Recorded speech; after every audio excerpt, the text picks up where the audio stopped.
Now the name that at least has gotten fantasy owners at least a little bit excited is Alec Pierce, who seems to be a guy, as he played for the University of Cincinnati, that's basically going to just run over the middle, turn around, and catch the ball. But what does that mean for fantasy, Davis? That means 5 catches. It means 50 yards. It means a PPR potential starter. He's not being drafted as that. There are still some questions as to what the Colts may end up doing.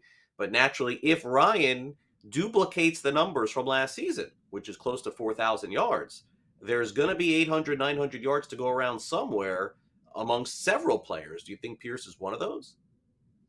I mean, Pierce, by all reports from Indianapolis Colts camp, has basically been one of the standouts, and they do kind of need a standout, right? So with no T.Y. Hilton, the guys who have been on the roster: Paris Campbell, Kiki Cutie, Desmond Patton, Ashton Dulin, DeMichael Harris, Mike Strachan. Like I think most of those guys are interesting. I think if Paris Campbell was able to stay healthy for 17 games, he would be pretty interesting. I think if they actually decided to play Ashton Dulin on the outside, I mean, he is a super athletic guy, and did well in a limited sample last season. DeMichael Harris kind of in that Isaiah McKenzie, Dexter McCluster role in that offense. Never going to play enough snaps, I think, to be fantasy relevant. But Pierce, I think, should, because he's been having a great camp.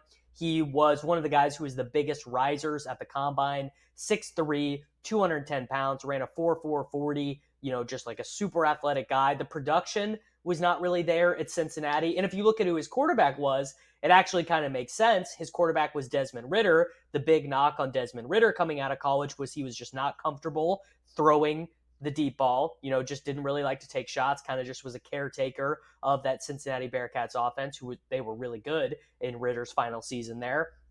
I find myself buying on Pierce. One thing I like to do is just draft a bunch of rookie wide receivers in general, because you never know if you're going to be drafting the next Jalen Reagor or the next Justin Jefferson, right? But I mean, you're just getting such a discount on the range of outcomes. I mean, Jamar Chase was a 6th-round pick last season, right? Like, you were just targeting rookie and second-year wide receivers is just really good strategy in general. And again, it kind of so much of this just falls on, like, is Matt Ryan going to be 2017 Matt Ryan or 2022 Matt Ryan? If he's closer to 2017 Matt Ryan, I mean, Pierce is going to be like, I mean, he might have 800 yards and 5 touchdowns. Like, he might be a guy you really loved to pick up. So I do like taking Alec Pierce.